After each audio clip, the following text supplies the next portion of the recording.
Hello दोस्तों, welcome to our SA ALM exam preparation.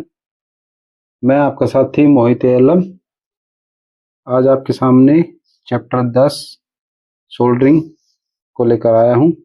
आज हम इस चैप्टर को पढ़ेंगे और समझेंगे साथ में। सोल्डरिंग किसे कहते हैं? Put the joint on the same और different type of two metals. दो समान या अलग प्रकार की धातुओं पर जोड़ लगाने की विधि को सोल्डरिंग कहते हैं। फिलर मेटल क्या होती है? Third metal used for soldering joint. Filler धातु सोल्डरिंग जोड़ लगाने में प्रयुक्त होने वाली तीसरी धातु को फिलर धातु कहते हैं। आल्सो कॉल्ड सोल्डर वायर, इसे सोल्डर तार भी कहते हैं। ठीक है, फिलर मेटल को सोल्डर तार भी कहते हैं, सोल्डर वायर भी कहते हैं। पर्पज ऑफ सोल्डरिंग, सोल्डरिंग का उद्देश्य क्या है कि सोल्डरिंग क्यों करते हैं? To increase the mechanical strength, यांत्रिक सामर्थ्य को बढ़ाने के लिए, एंड कंडक्टिविटी, और चालकता को बढ़ाने के लिए हम सोल्डरिंग करते हैं। सोल्डर मेटल प्रॉपर्टीज, सोल्डर धातु या सोल्डर तार के गुण क्या क्या है? First, normally solder wire made by tin and lead. सामान्यतः सोल्डर तार टिन व शीशे धातु की बनी होती है। Number 2, melting point should be low, इसका गलनांक कम होना चाहिए, यानी कि कम टेम्परेचर पे ये गल जाए, इस हिसाब से इसका गलनांक होना चाहिए। Next, specific resistance should be low, इसका विशिष्ट प्रतिरोध कम होना चाहिए। And conductivity should be high, और चालकता उच्च होनी चाहिए। किसकी? फिलर मेटल की, फिलर धातु की। विशिष्ट प्रतिरोध तो कम होना चाहिए और चालकता उच्च होनी चाहिए। Melting point of filler metal always should be lower than other metal being joined। Solder धातु का गलनांक हमेशा जोड़ने वाली अन्य धातुओं से कम होना चाहिए। कौन सी अन्य धातु? एक ये धातु है, एक ये धातु है। इन दोनों धातुओं को अगर हम जोड़ रहे हैं तो ये तीसरी जो फिलर धातु है, इससे इसका गलनांक इन दोनों की धातुओं से कम होना चाहिए। फिलर धातु का गलनांक इन दोनों धातुओं से कम होना चाहिए। जो भी धातु हमें जोड़नी है उन धातुओं से फिलर धातु का गलनांक कम होना चाहिए, ये उसका गुण है। टाइप ऑफ सोल्डर, सोल्डर कितने प्रकार के होते हैं? सोल्डर हार्ड सोल्डर होता है और एक होता है lead and tin solder. Lead and tin solder होता है और एक हार्ड सोल्डर होता है। तो हार्ड सोल्डर में क्या आता है? It used for make joint on copper, iron and brass. Hard solder, कठोर सोल्डर कहाँ किया जाता है? इसका उपयोग तांबा, लोहा व पित्तल पर जोड़ लगाने के लिए किया जाता है। हार्ड सोल्डर कितने प्रकार का होता है? टाइप ऑफ हार्ड सोल्डर दो टाइप का होता है। फर्स्ट, स्पेल्टर, और सेकंड है silver solder. Spelter usually a mixture of copper and zinc. Spelter सामान्यतः तांबा व जस्ता का मिश्रण होता है। जबकि silver solder it used for make joint on silver solder it used for make joint on gold, silver and germanium silver. Silver जो सोल्डर जो है वो उसका उपयोग सोना, चांदी व जर्मन सिल्वर पर जोड़ लगाने के लिए किया जाता है। Lead and tin solder, electrician solder, इसमें कई टाइप के होते हैं। इलेक्ट्रिशियन सोल्डर होता है, उसमें टिन 60% होता है एंड लेड 40% होता है। ठीक है, 40%। मेल्टिंग पॉइंट, इसका गलनांक कितना होता है? 183 डिग्री सेल्सियस। किसका? इलेक्ट्रिशियन सोल्डर का गलनांक 183 डिग्री सेल्सियस होता है। Used for soldering on electric joint. उपयोग कहाँ किया जाता है? विद्युतीय जोड़ों पर इसका उपयोग किया जाता है। इलेक्ट्रिकल जॉइंट लगाने के लिए, विद्युतीय जोड़ लगाने के लिए इसका उपयोग किया जाता है। सेकंड है प्लम्बर सोल्डर। प्लम्बर सोल्डर में टिन की मात्रा होती है 35% और शीशे की मात्रा होती है 65%। किसमें? प्लम्बर सोल्डर में। इसका मेल्टिंग पॉइंट गलनांक 235 डिग्री सेल्सियस होता है। फाइन सोल्डर में टिन 90% होता है तथा लेड 10% होता है। मेल्टिंग पॉइंट गलनांक इसका होता है 219 डिग्री सेल्सियस फाइन सोल्डर का। और यूज किस लिए किया जाता है? फाइन सोल्डर का उपयोग टिनिंग कार्यों के लिए किया जाता है। टिनिंग कार्य सोल्डरिंग करने से पहले टिनिंग कार्य किया जाता है। प्रॉपर सोल्डरिंग यानी कि पक्की करने के लिए जो जोड़ लगाते हैं उसको जोड़ को पक्का करने से पहले एक टिनिंग कार्य किया जाता है। आगे मैं आपको बताऊंगा। टिनमैन सोल्डर में टिन होता है 50% और लेड होता है 50%, यानी आधा आधा मिला के टिनमैन सोल्डर बनाया जाता है। मेल्टिंग पॉइंट इसका गलनांक 200 डिग्री सेल्सियस होता है। और एक लास्ट है पांचवा हमारा alca P solder. It used for soldering on aluminium. ये इंपॉर्टेंट है। एल्का पी सोल्डर मोस्टली पूछा जाता है। तो एल्का पी सोल्डर किस लिए यूज होता है? Soldering on aluminium. इसका उपयोग एल्यूमिनियम धातु के साथ सोल्डरिंग करने में करते हैं। इसमें 2% एक और चीज मिलाई जाती है, मुझे ध्यान नहीं आ रहा। 2% एक एक्स्ट्रा चीज मिलाई जाती है, वो मिला के फिर एल्यूमिनियम बनता है। ऑप्शन होते तो मैं बता देता अभी आपको तुरंत, मुझे अभी याद नहीं आ रहा, स्किप हो गया दिमाग से। ठीक है। थर्ड, फ्लक्स क्या होता है? नॉन मेटालिक मिक्सचर होता है, अधात्विक मिश्रण होता है। It prevents oxidization of the surface of the metal to be joined. यह जोड़ने वाली धातु की सतह को ऑक्सीकरण से रोकता है।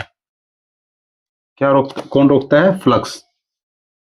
जो जोड़ने वाली धातु होती है उनकी सतह को ऑक्सीकरण से रोकता है। It helps in melting the solder. यह सोल्डर को पिघलने में सहायता प्रदान करता है। पिघलने में फ्लक्स होगा तो उसको गर्म करने पर पिघल जाएगा। ठीक है। और पिघल के वो जोड़ के ऊपर फैल जाएगा, फिर इससे जॉइंट लगता है। फ्लक्स का कार्य ये होता है। और it helps to flow the solder को बहने में सहायता प्रदान करता है फ्लक्स। ठीक है। ये 3 फ्लक्स की गुण होता है। पहला, सोल्डर धातु की सतह को ऑक्सीकरण से रोकता है। दूसरा, पिघलने में सहायता करता है। तीसरा, बहने में मदद करता है। ठीक है। ये 3 फ्लक्स के काम है। और फ्लक्स क्या होता है? नॉन मेटालिक मिक्सचर होता है। It prevents to oxidation of the surface of the metal to be joint. जोड़ने वाली धातुओं की सतह को ऑक्सीकरण से रोकता है। टाइप ऑफ फ्लक्स कितने प्रकार के होते हैं? फ्लक्स भी काफी प्रकार के होते हैं, जैसे कि corrosive flux, non corrosive flux. 2 प्रकार के ये हो गए।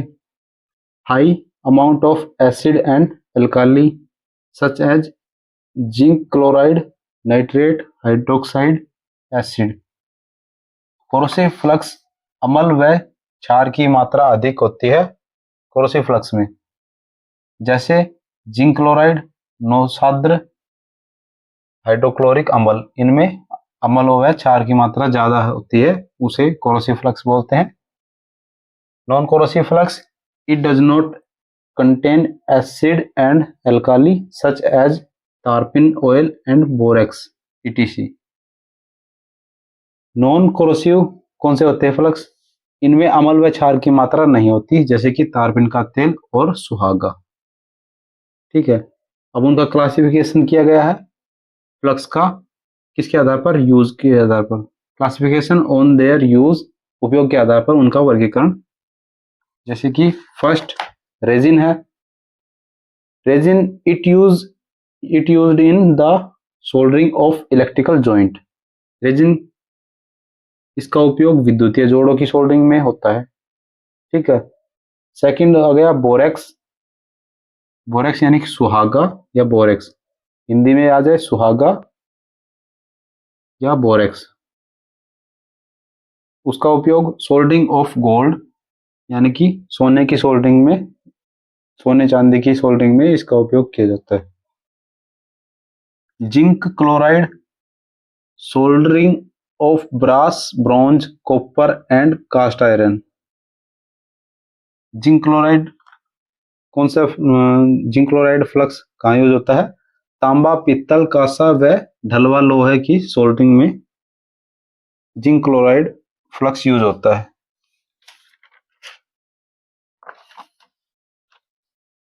Ammonia resin. Ammonia resin, soldering of copper, brass and gun metal. देखो,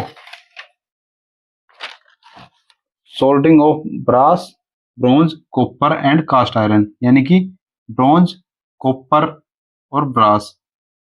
ठीक है, ब्रास और कॉपर तो ये लगा लो, इसमें भी आ गया। जिंक क्लोराइड का भी प्रयोग कर लेते हैं ब्रास और कॉपर में, और यहाँ पे भी ब्रास और कॉपर में अमोनिया रेजिन का भी प्रयोग कर लेते हैं। यानी कि ब्रास और कॉपर के लिए अमोनिया रेजिन हो या जिंक क्लोराइड हो, दोनों तरह के फ्लक्स काम में आ सकते हैं। एंड गन मेटल, और गन मेटल के लिए स्पेशल है अमोनिया रेजिन ही प्रयोग होगा। ठीक है, गन मेटल के लिए अमोनिया रेजिन फ्लक्स ही उपयोग होगा। हाइड्रोक्लोरिक एसिड, हाइड्रोक्लोरिक अम्ल, वो soldering of zinc and galvanized iron, जस्ते व जस्तीकृत लोहे की सोल्डरिंग में हाइड्रोक्लोरिक अम्ल उपयोग होता है। छठा छठा है हमारा सिक्स्थ, आयर 7। आयर 7 सोल्डरिंग ऑफ एल्यूमिनियम। एल्यूमिनियम की सोल्डरिंग में उपयोग होने वाला फ्लक्स कौन सा है? आयर 7। और एल का पी सोल्डरिंग कहाँ करते हैं? एल्यूमिनियम की सोल्डरिंग, एल्यूमिनियम जोड़, एल्यूमिनियम पर जोड़ लगाने को एल का पी बोलते। ठीक है, ये कहाँ गया यार? एल का पी सोल्डर, एल का P solder it used for aluminium, soldering on aluminium. Aluminium पे सोल्डरिंग करने के लिए एल का पी सोल्डर का उपयोग किया जाता है। Next, soldering process. सोल्डरिंग प्रक्रिया क्या होगी? उससे पहले एक इंपॉर्टेंट चीज रह गई, solder joint on copper is strong more than aluminium, यानी कि तांबा पर सोल्डर जोड़ एल्यूमिनियम से ज्यादा मजबूत होता है। तांबे पर जो लगाया गया जोड़ है वो एल्यूमिनियम पर लगाए गए जोड़ से मजबूत होगा, यानी कि तांबा का जोड़ है उससे एल्यूमिनियम का जोड़ कमजोर होगा। ठीक है, सोल्डरिंग प्रोसेस, सोल्डरिंग प्रक्रिया क्या क्या है? फर्स्ट क्या करते हैं, सबसे पहले हम प्रिपेयरिंग द वर्क सरफेस, कार्य सतह को तैयार करते हैं। सबसे पहले काम करते हैं हम कार्य सतह को तैयार करते हैं। रिमूव डस्ट एंड डर्ट, धूल, मिट्टी, गंदगी वगैरह को साफ करते हैं। बाई स्प्रिट अल्काली, स्प्रिट क्षार की मदद से। ठीक है, पहला काम तो ये करते हैं, हम कार्य सतह को तैयार करते हैं। दूसरा काम क्या करते हैं? Heating the soldering iron bit by connecting supply, soldering iron bit को सप्लाई से जोड़कर गर्म किया जाता है। दूसरा काम हम ये करते हैं, सोल्डरिंग बिट को गर्म करना, किससे? सप्लाई से जोड़कर। तीसरा कार्य है टिनिंग, आ गया ना? टिनिंग कार्य के लिए फाइन सोल्डर का उपयोग किया जाता है, तो टिनिंग का काम करते हैं हम तीसरे नंबर पर। क्या होता है इसमें? A layer applied over the solder, solder के ऊपर एक परत चढ़ाते हैं, और जहाँ पे सोल्डर के ऊपर, यानी कि जो जिससे सोल्डर कर रहे हैं उस पर, और जो दोनों धातु होती है उनके ऊपर, उनके जोड़ पर, उनके सिरे पर एक पतली सी परत चढ़ाते हैं, उसको टिनिंग बोलते हैं। ठीक है, टिनिंग कार्य। टकिंग, टकिंग बोलते हैं, tacking applied in centre first and after both edge before soldering, soldering करने से पहले टकिंग कार्य किया जाता है, वो भी पहले किया जाता है केंद्र में, बाद में दोनों सिरों के किनारों पर। चलो ये तो बता दिया इसने कहाँ किया जाता है।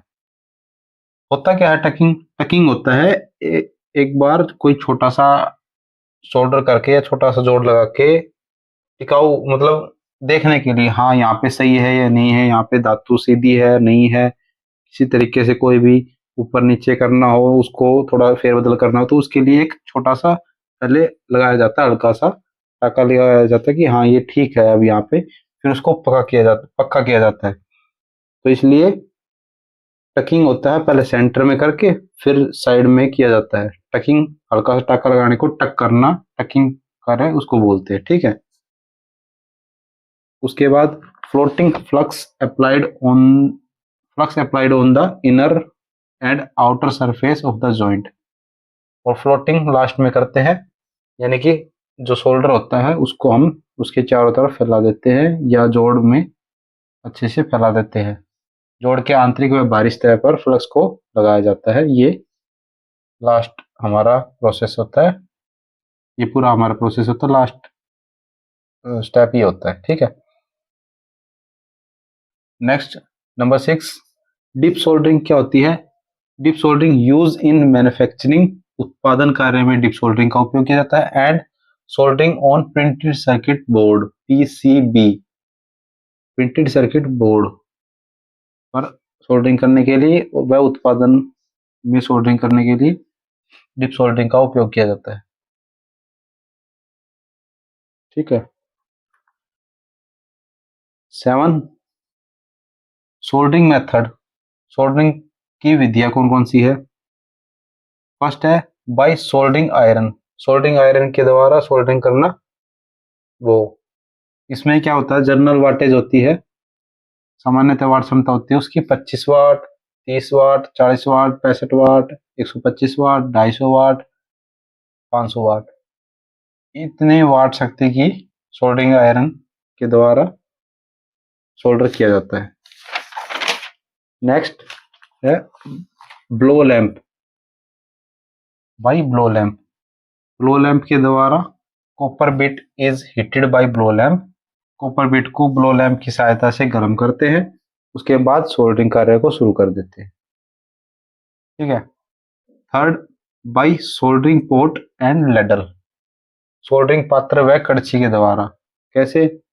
सोल्डरिंग पात्र यानी कि कटोरा टाइप में होता है, कड़छी होती है चम्मच टाइप में, ठीक है, उसके द्वारा solder is heated in the soldering port, जो कटोरा टाइप में होता है उसमें सोल्डर को गर्म किया जाता है। And applied on the joint with the help of ladle, और कड़छी की सहायता से जोड़ पर लगाते हैं इसको, सोल्डर को, उसे बोलते हैं by soldering port and ladle, solder पात्र व कड़छी के द्वारा सोल्डरिंग करना, ठीक है। लास्ट इंपॉर्टेंट है, antimony is used for increase and bismuth is used to decrease the melting point, गलनांक को बढ़ाने के लिए एंटीमनी का, व घटाने के लिए बिस्मिथ का उपयोग किया जाता है, ठीक है। ये याद रखना, एंटीमनी किस लिए उपयोग होता है? गलनांक को बढ़ाने के लिए, और बिस्मिथ किस लिए प्रयोग करते हैं? गलनांक को घटाने के लिए। तो ये हमारा चैप्टर था, आज के लिए इतना ही। मैं और आप दोनों खुश हैं। नेक्स्ट हम इसके करेंगे एमसीक्यू, तब तक take care, tata, carry on.